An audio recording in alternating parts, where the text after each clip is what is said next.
My name is Nicholas Woodison, and I'm 74 years old. I need you to understand this right from the beginning because it matters. I'm not a man who tells stories easily.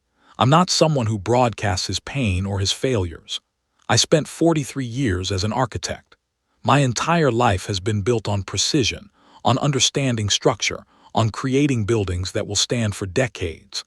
I understand load-bearing walls and weight distribution and the physics of making something endure. But I never understood the physics of family betrayal. I never understood how trust, once broken, doesn't just crack. It shatters into so many pieces that you'll spend years finding shards in places you never expected. For 51 years, I was married to a woman named Catherine.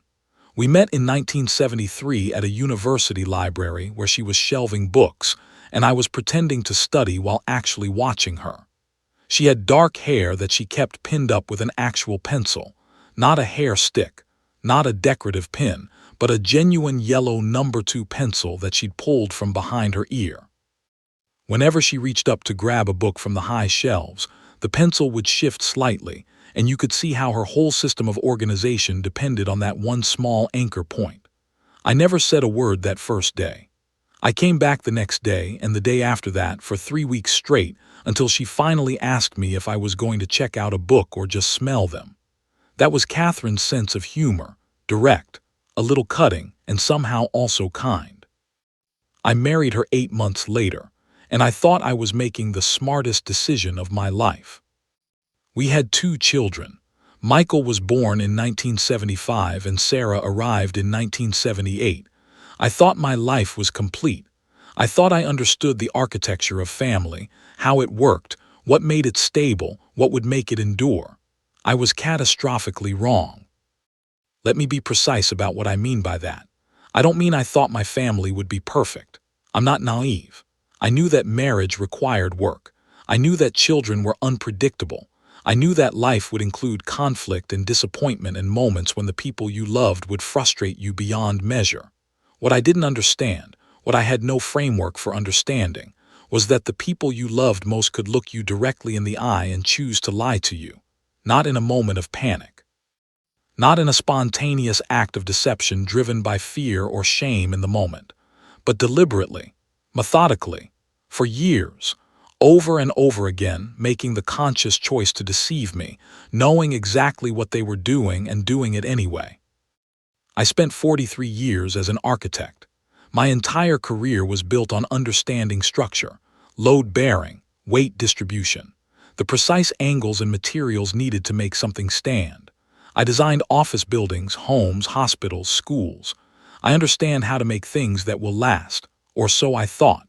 What I didn't understand was that the most important structure I ever built, my family, was built on a foundation that couldn't hold my weight. 5 years ago on March 14th, a date now burned into my memory with the precision of a surgical scar, Catherine sat me down in the kitchen of the house we'd owned for 37 years and told me something that altered the foundation of everything I believed about the people I loved. She said, "Nick, we need to talk about the money." Those were her exact words, not, "I have something terrible to tell you," not, "I've made a horrible mistake." Just, "We need to talk about the money." As if it were a neutral topic. As if she were about to tell me the dishwasher needed repair or the roof needed inspection.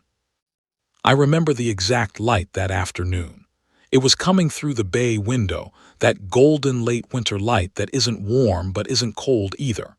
It was the kind of light that makes you nostalgic for things that haven't even ended yet. It was the kind of light that lies. She had coffee in front of her, a mug I'd bought her in 1989 from a museum in Boston. It said Museum of Fine Arts in that serious, institutional font, and she'd been using it every single day for 25 years. I had never questioned that choice. People had their things, and Catherine's thing was that coffee mug. When you've been married to someone for 51 years, you know these details. You know how she takes her coffee. You know which mug she prefers. You know how she'll arrange her morning. But apparently I didn't know her at all. She was holding the mug with both hands, which meant she was nervous. Catherine didn't get nervous. Catherine was the kind of woman who walked into a burning building to get her daughter's violin when Sarah was 12. She didn't hesitate. She didn't assess risk, she just moved. Nervousness wasn't her language, but she was nervous now. And that nervous feeling didn't come from outside. It came from inside her. It came from knowing something that I didn't know. And I felt in that moment a cold shift in my chest. It was the feeling you get when someone tells you they need to talk, and you absolutely know, that whatever comes next will change things. I said, "What money? What do you mean, what money?" And she told me. Over the course of the next hour, sitting at that kitchen table with the afternoon light shifting across the formica in a way that made the kitchen look like a photograph of itself, like we were already ghosts looking back at our own lives, Catherine explained that for the past 9 years, since 2009, she had been transferring money from our joint accounts into separate accounts. Slowly, methodically, a few hundred here, a few hundred there. Enough that I wouldn't notice it in the monthly statements, which I didn't scrutinize closely anyway because we had enough. We'd always had enough. And Catherine managed the household finances with the same efficiency she managed everything else in our lives. She paid the bills. She tracked the spending. She reported to me quarterly on the state of our finances, and I would nod and say things like, "That sounds good," without really looking at the numbers because I trusted her. And trust, as I would learn, is the exact thing a person destroys when they exploit it. "How much?" I asked. My voice came out smaller than I intended. It sounded like someone else's voice, someone older, someone who had already been hit. $387,000, she said. She said it the way a person might say, "We need milk from the store." Factual, unremarkable, as if she were informing me of a household inventory rather than systematically draining our life savings without my knowledge or consent. $387,000. Let me put that in perspective. That's approximately what we paid for the house we'd lived in for 37 years. That's 8 years of property taxes. That's 40 years of my paychecks when I first started my career. That's a retirement fund. That's security. That's the future. And it was gone. It had been going missing for 9 years, $1,000 at a time, and I hadn't noticed. I didn't speak for what I think was 7 minutes. Catherine told me later that the silence was longer than 7 minutes, that it felt closer to 15. But the brain does strange things when it encounters information that contradicts the basic assumptions it's built its entire architecture on. Time becomes unreliable. Sound becomes distant. I remember looking at my hands on the table and finding it strange that they looked exactly the same as they had looked that morning. They were still capable hands, hands that had drawn blueprints, hands that had held my children, hands that had held Catherine's hand every day of our marriage, but they just looked like hands. The same hands that had worked for 43 years as an architect, building structures, understanding load distribution and weight bearing and how to make something stand. And in this moment, I realized I had built nothing that mattered. Everything I had constructed, my family, my marriage, my understanding of the people I loved, all of it was a structure without a foundation. When I finally spoke, my voice came out smaller than I expected. I said, "Why?" And I waited because I thought Catherine would give me some explanation that would make sense of this. Some context that would allow me to understand how the woman I loved could commit what amounted to financial fraud against me for 9 years. Catherine set down her coffee mug very carefully.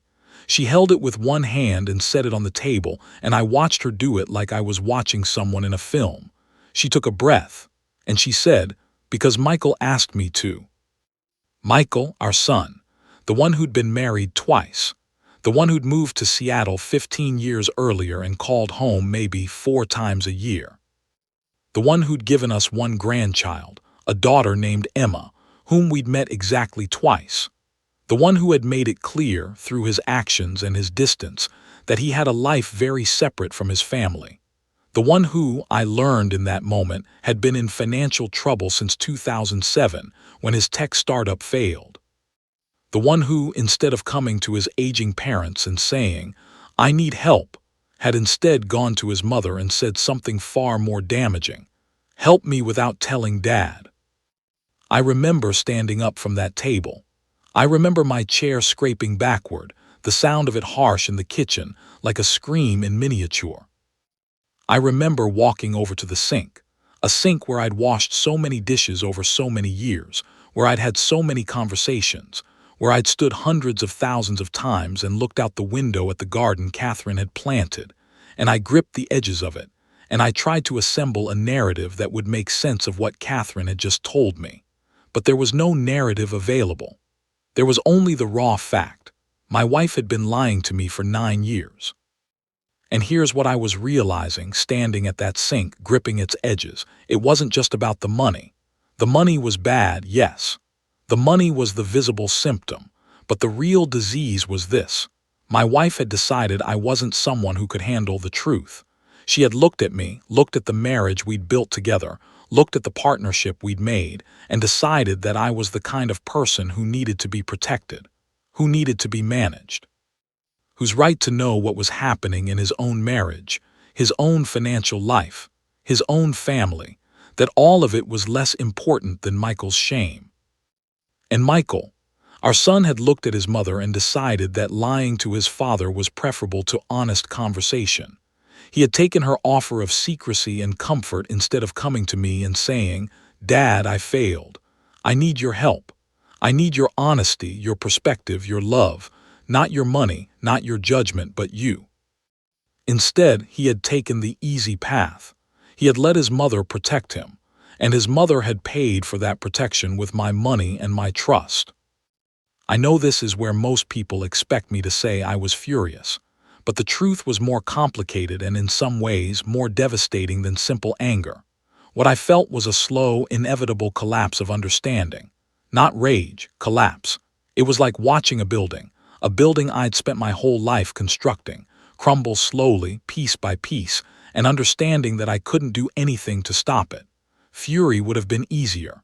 Fury would have given me something to do. But what I felt was something closer to grief. The grief of understanding that a person I had trusted completely, a person I had built my entire adult life around, had been living a completely parallel existence where she made major decisions without me, where she decided I wasn't capable of handling the truth, where she looked at me and decided I was the kind of person who didn't deserve honesty. That's the part that keeps hitting me, even now. Not what she did, but why. She decided I was a man who needed to be protected from reality. She decided that my trust was something to exploit.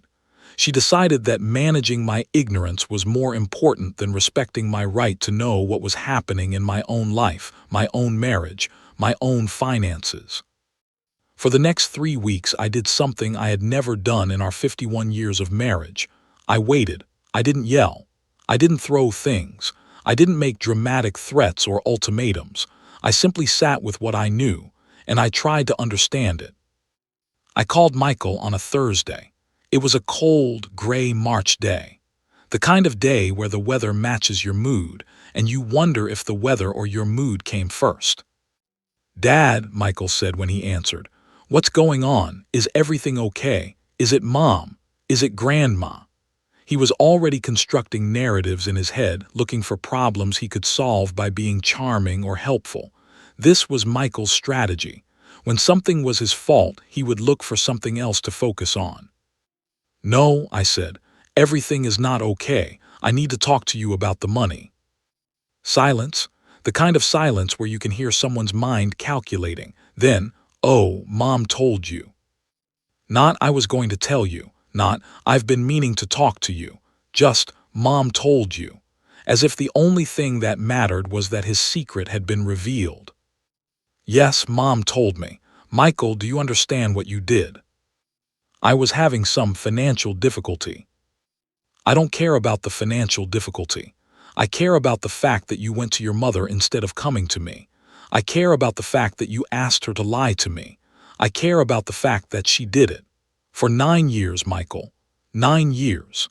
You have been stealing from your parents for 9 years, and your mother has been helping you do it, and neither one of you thought that I deserved to know." I heard him breathing on the other end of the line. I heard the sound of traffic in the background. He was probably on his way to work. He was probably living his normal life, still thinking that his secret was safely hidden, still operating under the assumption that his mother would never tell. "I was embarrassed," he said finally. "I didn't want you to think I was a failure." "Well, now I think you're a failure and a coward. At least be honest about something." I hung up. I didn't say goodbye. I didn't wait for him to respond. I just hung up. And for the first time since Catherine had told me about the money, I felt something like clarity. Not resolution, not peace, but clarity. I finally understood what had happened and why and what it meant about the people I loved. That night I told Catherine I wanted her to move out. Not divorce, not separation. I told her I needed her to move out and spend some time alone until she could explain to me, fully and honestly, why she had done what she did and what she intended to do to rebuild my trust. Because I understood something in that moment. Trust isn't built on agreement. It's built on honesty even when the truth is painful, even when the truth is inconvenient. And Catherine had decided, or had been taught by virtue of how I had raised Michael, how I had treated failure in my family, that honesty was less important than protection. Catherine packed a bag and went to stay with her sister in Portland. She stayed there for 4 months, 40 days in April, 31 days in May, 30 days in June, 31 days in July. All of July was the longest. I remember that. All those hot summer days where I would wake up in the morning and for the first few seconds everything seemed normal. And then I would remember that Catherine had left, and that our marriage had fundamentally changed, and that I had no idea if it was going to survive. During those 4 months, I did something I should have done years earlier. I examined my life. I looked at it like I was examining one of my buildings before demolition. I looked at the structure. I looked at the load bearings. I looked at the places where compromise had led to instability. I looked at the architecture of my family and saw how systematically I had built it to be unstable. I had designed a structure where excellence was invisible and failure was beloved, where one child learned that the answer to her problems was to become irreproachable, and the other learned that irresponsibility was something people would hide for him. Neither of them learned to be honest. Neither of them learned that failure is not shameful, that failure is just information about how to do better next time. Michael was born in 1975. I remember the moment the doctor placed him in my arms. He was so small, so vulnerable. I remember thinking that I would do anything to protect him, that I would build a world where he never had to experience pain. I now understand what a terrible father that thought made me. By the time Michael was 10, I could see the world arranging itself around him. His teachers called. His friends' parents wanted him at their houses. Girls noticed him. And Catherine had a particular way of looking at him that was different from how she looked at Sarah. It was pride mixed with something else, a kind of protective intensity, like she understood that Michael was fragile in a way that Sarah wasn't. Sarah was born in 1978 and seemed to arrive as a complete person. She was a baby who watched carefully. She didn't cry much. She didn't demand attention. She seemed content with her own internal world. By the time she was walking, it was clear that her mind was working in a different way. She could count to 50 at 18 months. She was reading at 3 years old.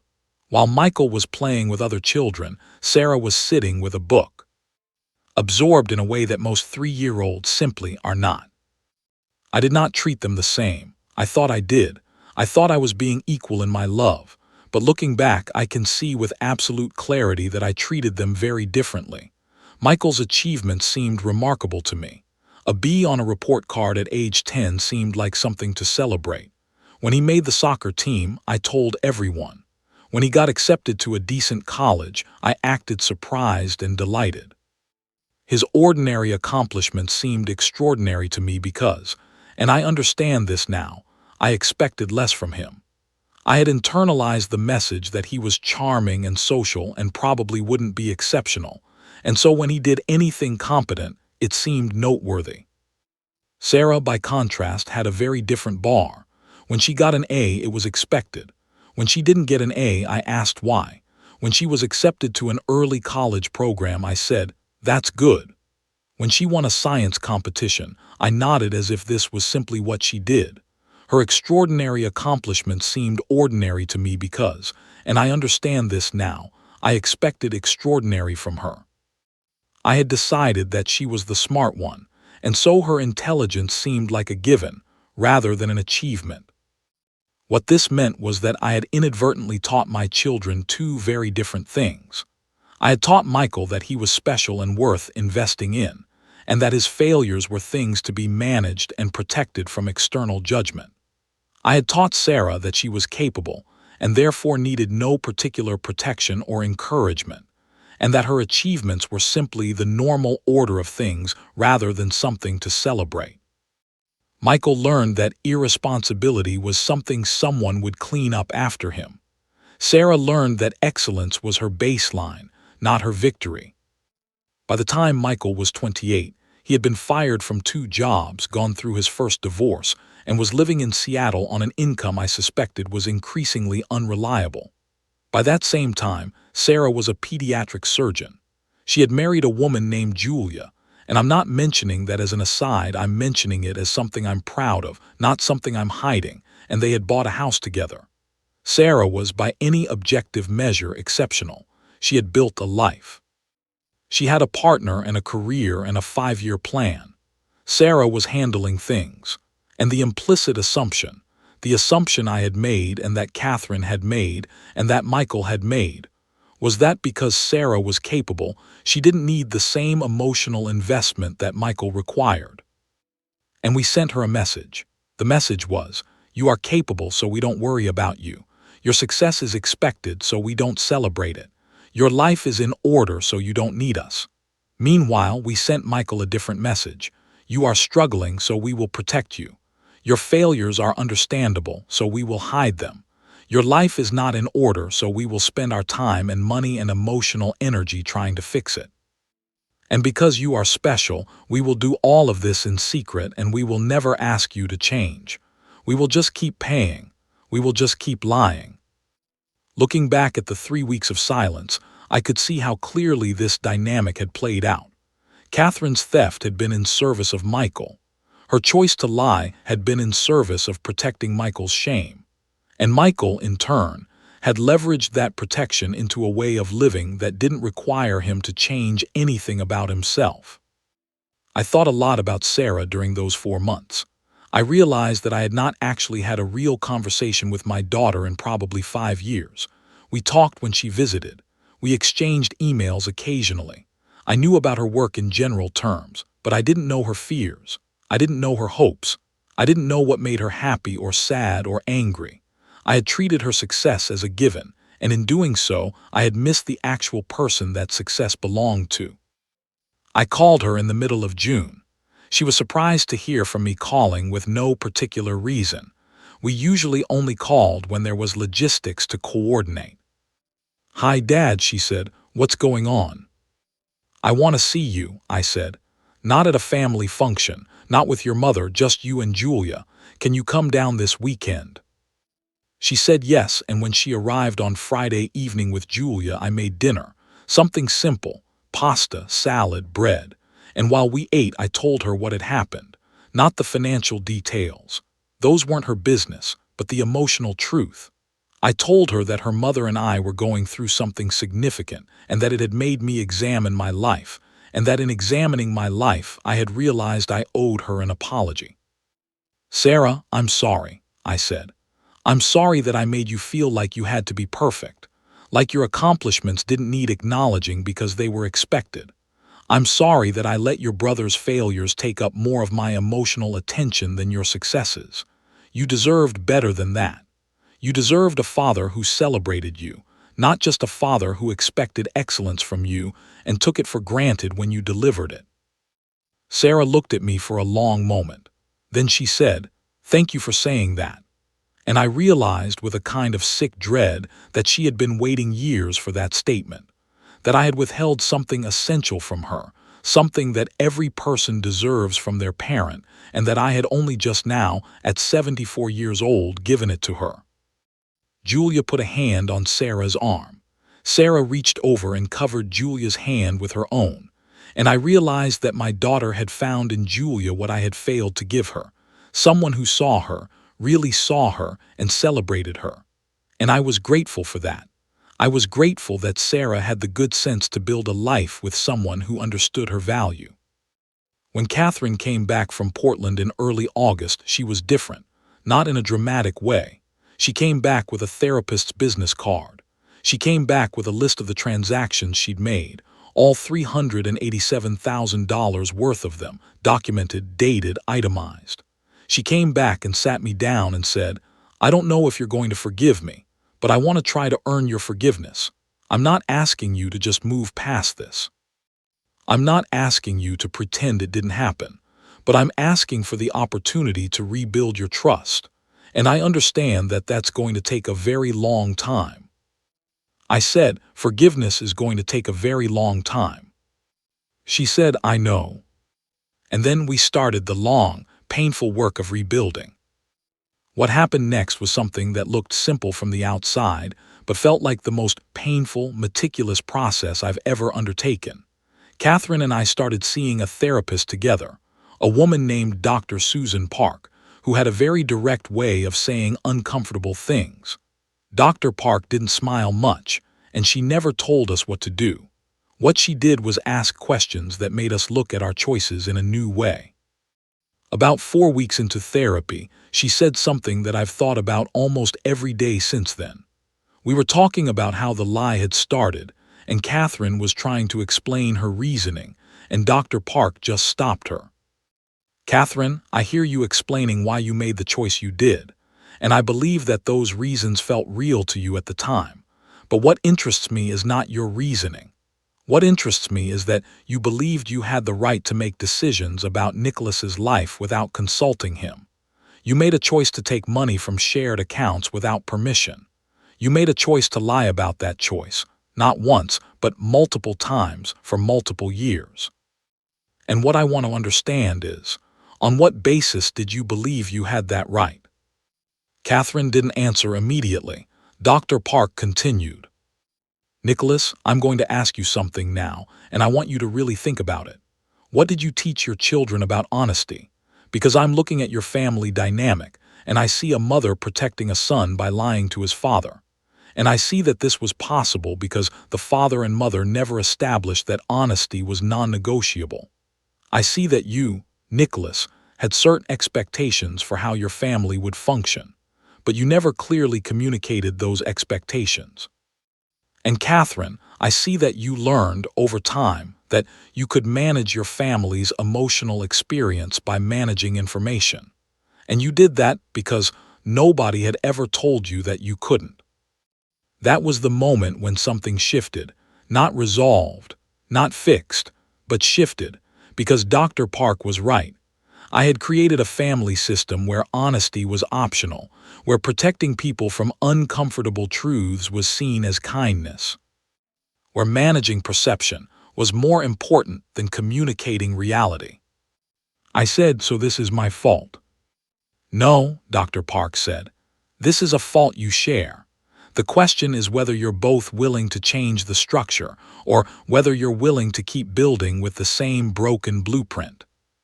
What Catherine and I did over the next year was something I wouldn't wish on anyone because it was excruciating, but something I'm grateful for now because it saved our marriage.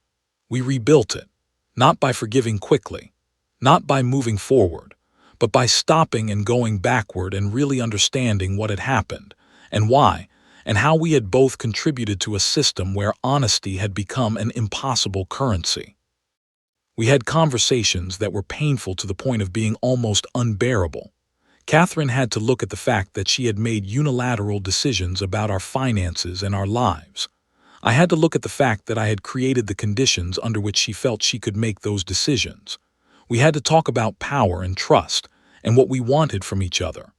We had to understand that love without truth is not actually love. It's just a comfortable lie.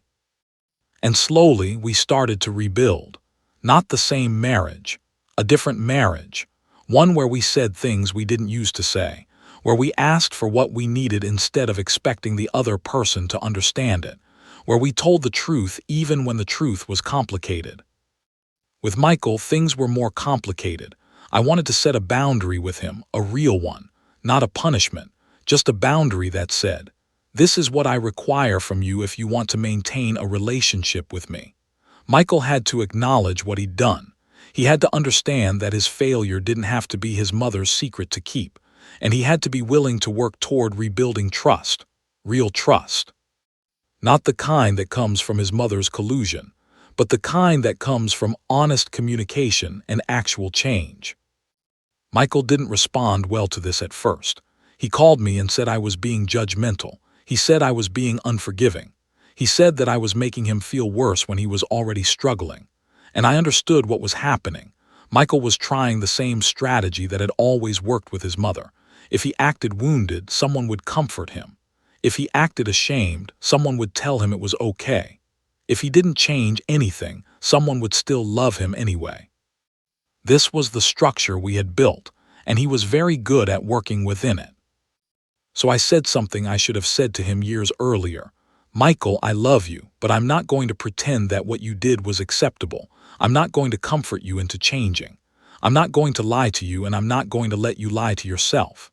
If you want a relationship with me, you're going to have to become someone who tells the truth about everything. No more strategic silences. No more leaving your mother to manage your shame. You're an adult. It's time to act like one." Michael didn't call me back for 8 months. 8 months of silence. 8 months where I didn't know if my son was angry with me or hurt or simply done with our relationship. Holidays came and went. His birthday came and went. I didn't call him. He didn't call me. And in that silence, I had to trust that I had done the right thing. I had to believe that setting a boundary was more loving than enabling him to stay broken. During those 8 months, I learned that the most painful part of standing by your boundaries is the silence that comes after. I had prepared myself for his anger. I hadn't prepared myself for his absence. I would think about him during the day. I would wonder what he was doing, how he was living, whether he was okay. But I didn't call, because calling would have been a betrayal of the boundary I'd set. Calling would have said, "I've changed my mind. You don't actually have to change. You can just come back and I'll accept you as you are." And that would have been a lie, and I was done with lies. Catherine wanted to call him. Catherine wanted to fix it. Catherine wanted to do what she'd always done, manage Michael's emotions by protecting him from his father's disappointment. But Catherine didn't do that, because in therapy, we talked about what that meant. It meant teaching Michael that he could get his way through division. It meant teaching him that his mother would always side with him, even against his father. It meant maintaining the system that had caused all of this in the first place. So Catherine didn't call him either. And in her not calling, I saw that she was finally trying to change. Sarah started coming home more often. She and Julia came for dinner every other month. We started to develop an honest relationship, the kind I should have cultivated years earlier but was grateful to have even now. Sarah would tell me about her work, her patients, her relationship with Julia, and I would actually listen and ask questions and celebrate her.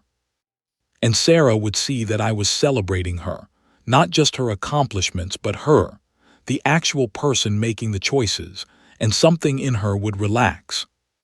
Then one Tuesday evening in August, 4 years and 5 months after Catherine first told me about the money, I got a call. It was Michael, my son, calling me for the first time in 8 months. My heart started racing just from hearing his voice. "Dad," he said, "I'm in the hospital. I had a stroke. I'm going to be okay, the doctors say, but I'm in the hospital and I wanted you to know, and I wanted to ask you to come." A stroke. My son had had a stroke. He was 50 years old. Too young for a stroke. But not too young when you've spent 8 months living under the weight of the realization that you've disappointed everyone, that you've been a failure, that there's possibly no way to come back from who you've been. The body does what the mind won't do, and Michael's body had finally forced him to stop. I said, "Of course I'll come.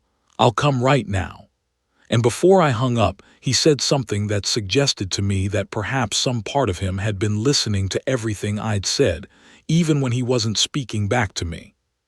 He said, "Dad, I need your help, and I'm going to ask you for it face to face, not hide behind Mom.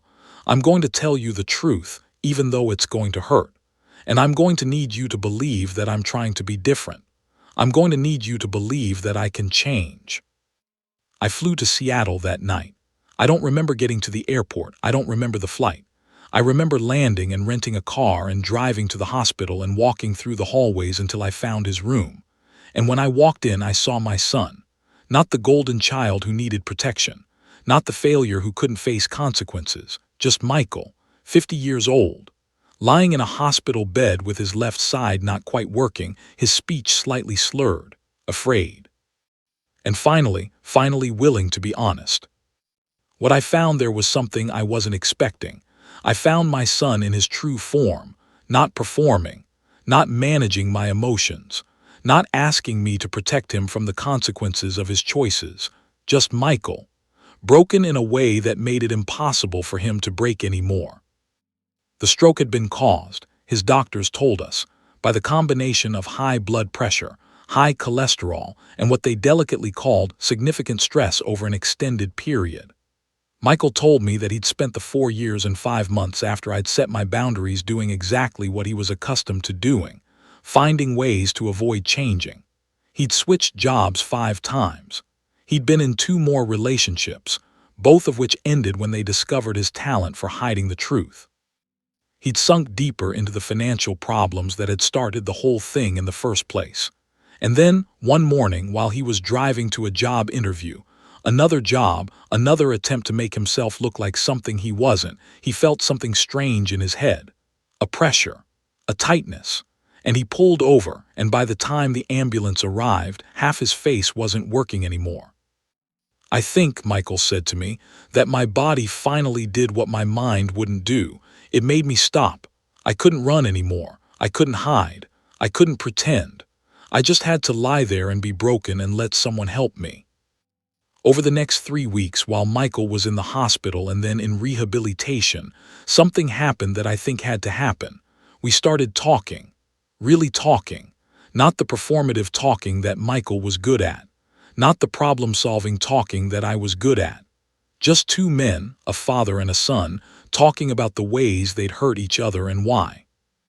Michael told me about his first startup failure, the one that had started the gambling, the debt, the lies.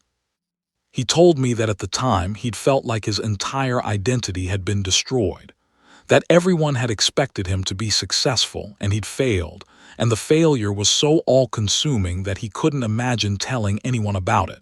So instead, he'd hidden it, and in hiding it, he'd made it bigger and bigger, until it had become this thing that required lies to maintain, and those lies required more lies to support them. And eventually, he'd been living in a completely constructed fiction, where he was functioning on the surface while falling apart underneath. I asked Mom to help me because I thought she would understand that what I needed wasn't judgment. I needed help managing the secret, Michael said. But what I actually needed was to tell you, both of you, and have you tell me that I was still your son even though I had failed. That failure doesn't erase everything else, that I could fail and still be loved. I held his hand while he said this. His left side was weak from the stroke and his speech was a little slurred, but the content was clear. This was the conversation I should have forced to happen years earlier. This was what standing by a boundary could actually create, not abandonment, but finally, the possibility of honesty. It had taken a stroke. It had taken physical devastation, but here it was. I'm sorry, I said to him. I'm sorry that I made you feel like you had to be exceptional. I'm sorry that your mother and I created a system where you thought failure would destroy everything. I'm sorry that it took you a stroke to make me understand what I should have understood years ago.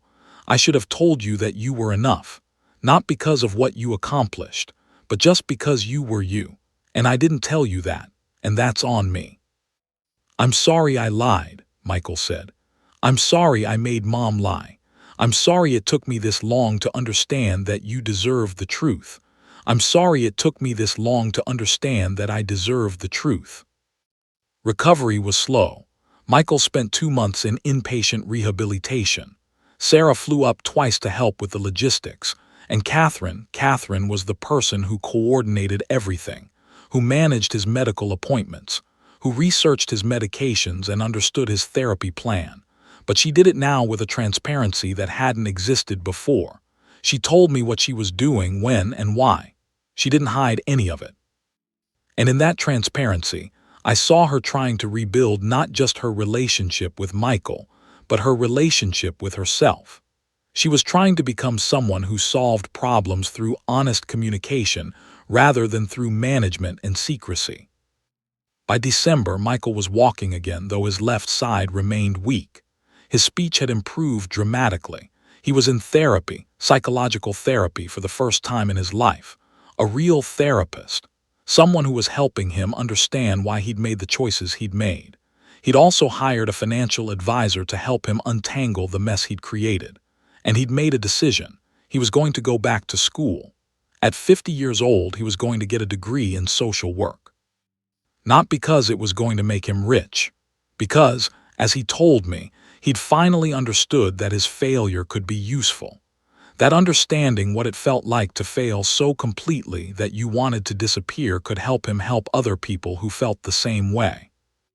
I wasted 20 years trying to look like something I wasn't, Michael said to me in February, when he was well enough to talk for long conversations.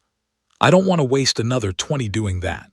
I want to build something real, even if real means I'm not exceptional, even if real means I'm just a guy trying to help other people not destroy their lives the way I almost destroyed mine.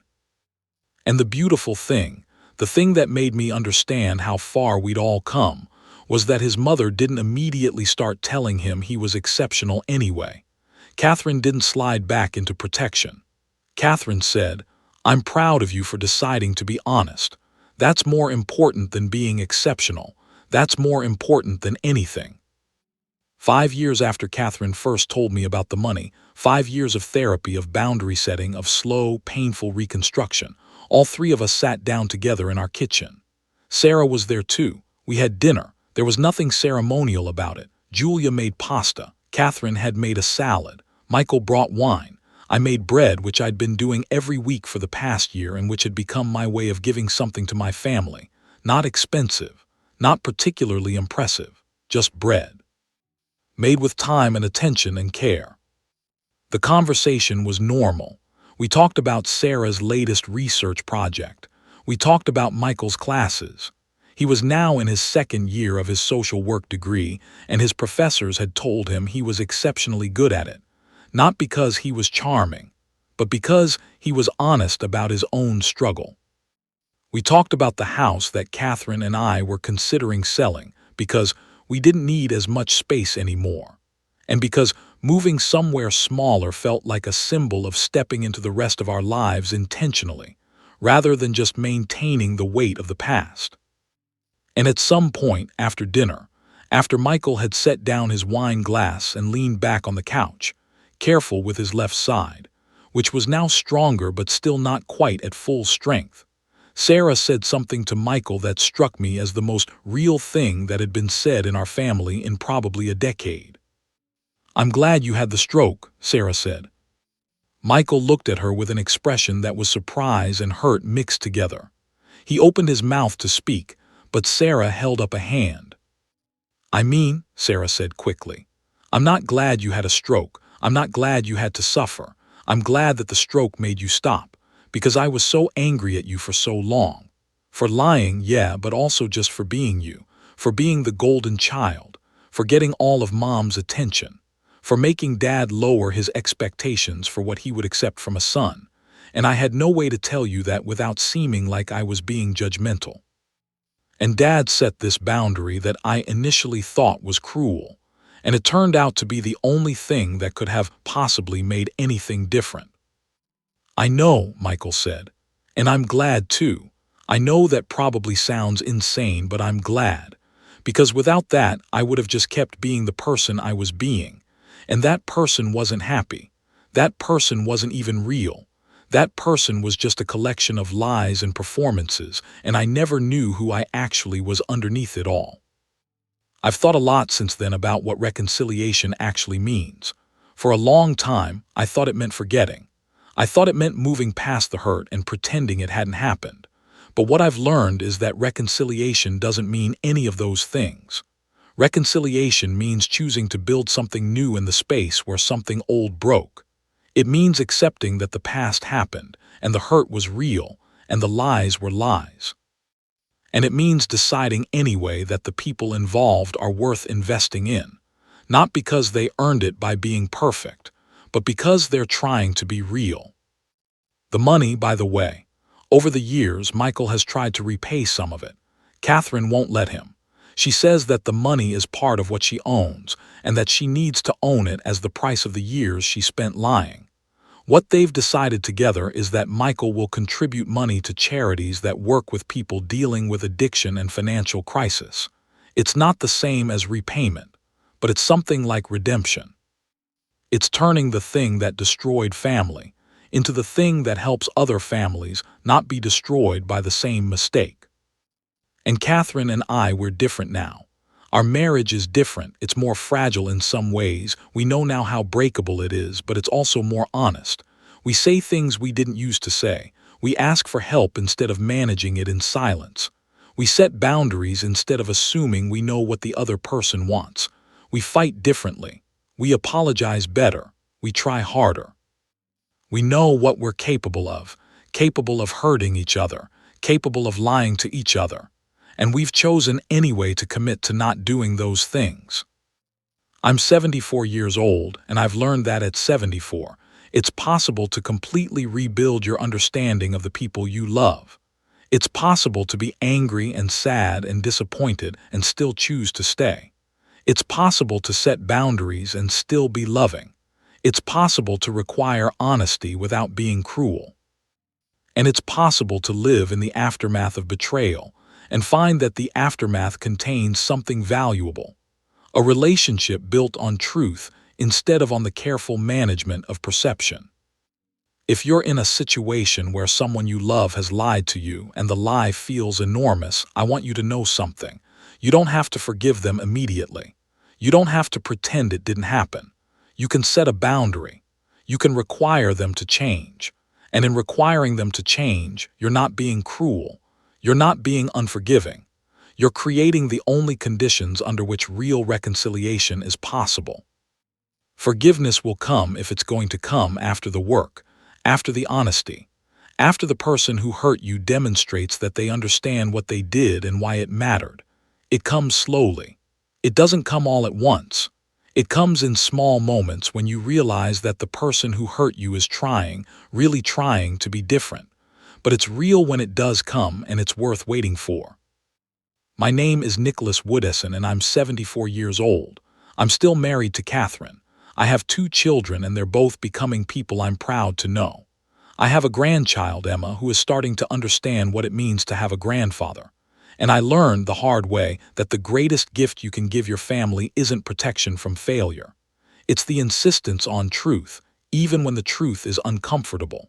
Because in truth, there's the possibility of real connection. And in real connection, there's the possibility of actual love. The walls we build to protect people we love sometimes become the walls that keep love out. I know this now. I wish I'd known it earlier. But I'm grateful I know it at all. And I'm grateful that it's not too late to change.